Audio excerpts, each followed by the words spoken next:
गांव में एक परिवार रहता था जिसमें एक माता, पिता और उनका बेटा रहता था।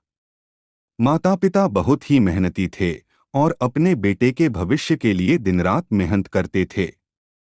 उन्होंने बेटे की अच्छी शिक्षा और सुख सुविधाओं के लिए कोई कमी नहीं छोड़ी थी।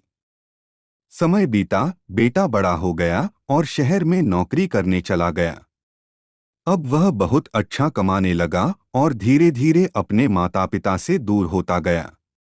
एक दिन उसने अपने माता पिता को गांव से शहर बुला लिया ताकि वे साथ रह सकें। जब माता पिता शहर आए तो उन्होंने देखा कि बेटा बदल गया है।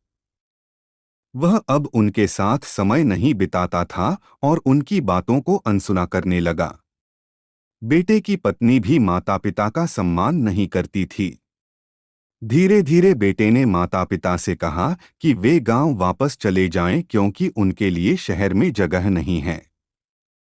माता पिता दुखी हो गए लेकिन कुछ नहीं बोले। वे चुपचाप गांव वापस चले गए। लेकिन बेटे का यह व्यवहार एक दिन उसे पछताने पर मजबूर कर देगा, ऐसा उन्होंने सोचा। एक दिन बेटे के छोटे बेटे ने अपने पिता से पूछा, पापा, दादी दादा को आपने गांव क्यों भेज दिया? बेटे ने जवाब दिया, बेटा, वे बूढ़े हो गए थे, इसलिए उन्हें गांव भेजना पड़ा।